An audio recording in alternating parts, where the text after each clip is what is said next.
In this video, we'll be talking about how investment banks make money in the swap market by acting as an intermediary between counterparties.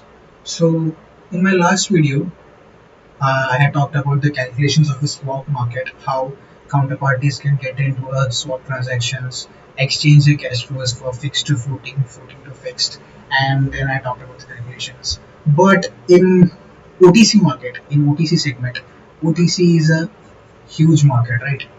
And most of the OTC markets are huge financial institutions, hedge funds, banks, pension funds, all that people, and they are always looking for good borrowing rates, right? And it may happen that because of the given ratings, for example, if a company is rated as AAA, it may enjoy a good borrowing rate as compared to a company who is a triple B or triple C. Bad rates. So they can have floating or fixed rates.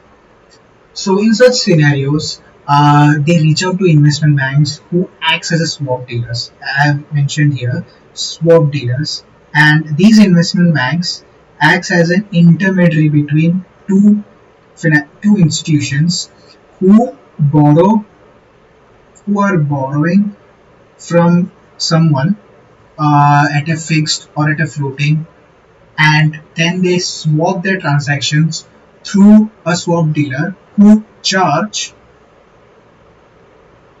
a spread between them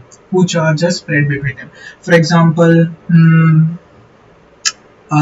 bank A might be borrowing for a rate which is 5%, and Bank A might be borrowing a rate which is 5%, and Bank B might be borrowing LIBOR plus 2%. And obviously, Bank A want to convert its fixed rate fixed rate into a floating rate, right? So it will enter into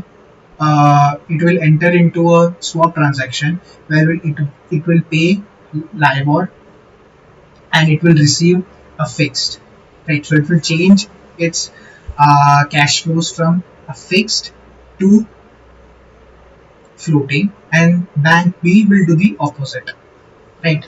Now, mind you, its payment to whatever lender they have taken the fixed rate, it's going to be the same. So this fixed that it is paying to someone is going to be netted off by this fixed it is receiving from the swap dealer.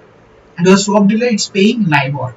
Now tomorrow, if LIBOR changes to by changes by some basis points, um, bank A is going to get affected, right? Because bank B is paying fixed.